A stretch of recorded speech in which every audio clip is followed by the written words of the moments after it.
A former assistant just replaced the man he used to assist. Perhaps protege now going to lead his old team. 10 years, 20 trophies, and Manchester City handed the keys to Enzo Maresca. The same Maresca who got sacked by Chelsea 7 months ago. So how would Maresca transform this City team to win the Premier League again? But before that, let's get the timeline straight. In 2023, Maresca takes Leicester City up the championship and his first real job, and it works immediately. Then Chelsea came calling in the summer of 2024. 18 months later, he was sacked. New Year's Day in 2026, despite just having won the Conference League and the Club World Cup. And now, 6 months after that, he's back at Manchester City for a third spell. This time in the chair of Pep Guardiola sat in for a decade. Maresca's system, it was a descendant of Guardiola's City with inverted fullbacks, half-space overloads, and a fluid front line with no really fixed point. And that's basically something that Guardiola would invent and filter to one of his assistants. So let's talk about that system for a minute. What actually worked at Chelsea? Well, on paper it was a 4-2-3-1, but in possession it became something else entirely, to a 3-2-5. And the mechanism works like this. Marc Cucurella and later Malo Gusto steps inside from a fullback to form a temporary back three, which frees the winger ahead of him to hold the width, and it lets Enzo Fernandez push higher than the normal holding midfielder would play, and Moises Caicedo sits underneath him and does all the unglamorous work. With that system, he finished the season second the entire Premier League for Jules 1. And for Fernandes himself, he had 17 assists, a team high, while nominally playing a more defensive role. And Chelsea scored 120 goals in all competitions. They won the Conference League and the Club World Cup in year 1. However, once teams figured out how to sit deep and clog that middle overload, Maresca adjusted.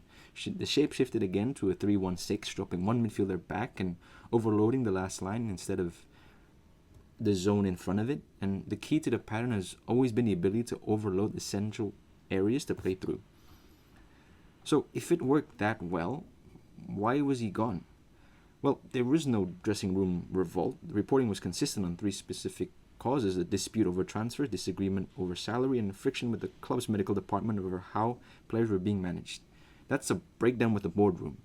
And noticeably, the players, Cucurella and Fernandes, who his whole system ran through, both spoke out in support of Maresca after he had left. At Chelsea, Maresca kept the dressing room but lost the hierarchy above it. Now we'll see if the hierarchy at City would support his methods more than he did at Chelsea. Let's talk about what he's inheriting. Pep Guardiola's system at Manchester City. Second place domestically, 78 points, 7 behind Arsenal, 2 domestic cups in the FA Cup and EFL Cup double, and then a Champions League exit in the last 16. 5-1 loss to aggregate on Real Madrid, including a 3-0 away defeat that was City's heaviest loss of the entire season. However, there were plus points. Individually, Erling Haaland was still amazing. 3rd straight golden boot, 27 league goals. However, season review coverage at the time called the campaign a bit flattering and frustrating. Elite in patches, however incomplete overall, and the 2 of the most tactically intelligent players in that dressing room now, Bernardo Silva and John Stones, are going to be leaving as their contracts ran out at the end of last season, and a reshaping is going to be needed for the foreseeable future. So let's talk about the squad for a bit.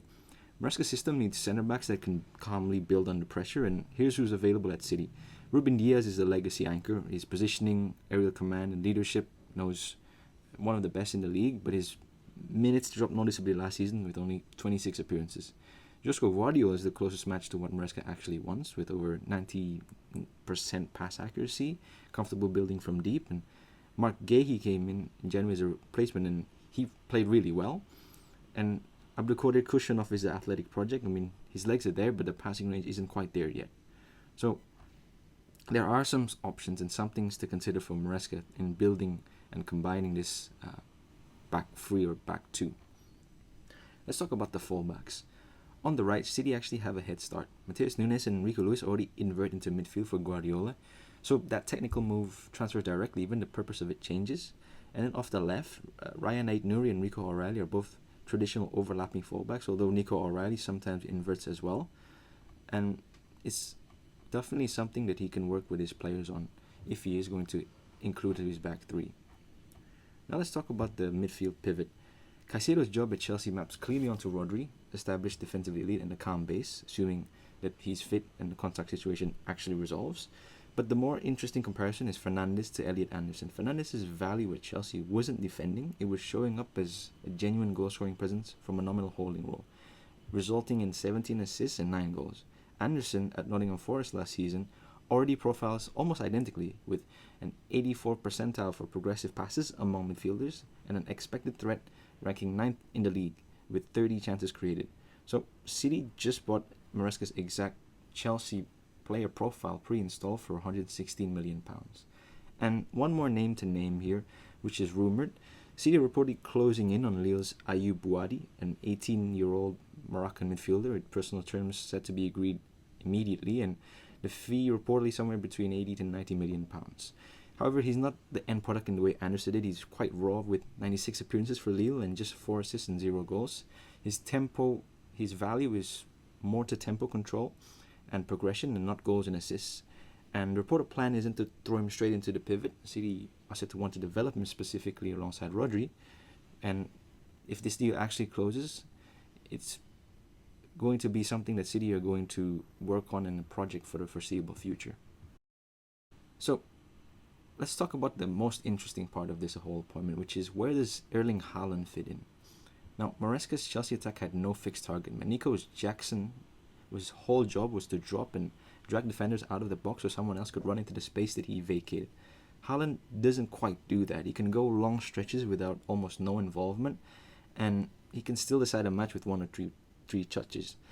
And my projection of how this could actually get solved is that Haaland stays that way. He stays central, the fixed point, while Ryan Cherki floats just behind him as a free 10, which he had 4 goals and 12 assists in his debut Premier League season doing exactly that, while Savinho and Doku hold the width and aim direct service at Haaland's zone.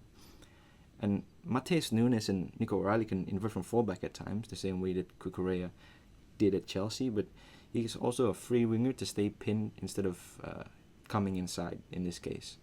So the rotation principle is simple. If a winger tucks in, the fullback overlaps into space he just left, and the width never really disappears. It's just which player is going to provide it. And I think this is going to be the easiest part of the whole transition for Manchester City, because Chelsea's rotation and play worked on exactly that. And City's front 5 can point to the same rotation, this time at Erling Haaland as a fixed target. The final layer is the pressing. Maresca's Chelsea press in a specific way, second in the league for intensity of their challenges in the moments right after losing the ball, but only 12th for PPDA overall. Now, Haaland already presses with real intent for City. His curved runs are designed to show the ball into a trap rather than chase it randomly. But for the most accounts, it doesn't offer the central pressing security like a Bernardo Silva or Foden used to give Guardiola, and City's numbers show that. Their pressing intensity actually eased over the back half of the Haaland and Guardiola era, trading it to some controlled block and counter football. However, Maresca's box overload shape that he showed at Chelsea already leaves more bodies advanced to counter-press the moment possession turns over than a typical back four does, which offers real support for Haaland without asking him to do that high pressing work. Despite all this, what's the ceiling? Title challenge? I don't quite think so yet. Despite their finish last season, a rebuilt pivot, a real mismatch within the striking system, and adaptation that's needed in a World Cup compressed pre-season, all argue instant dominance is difficult, with Arsenal also strengthening with their own signings. Top four, I think that's the floor, with Haaland, Doku, Foden and Rodri all still walking to that training ground, and the mechanical pieces of this team starting to come together with Enzo Maresca at the helm. That's definitely top four, and if they don't reach that, it's going to be a failure for them.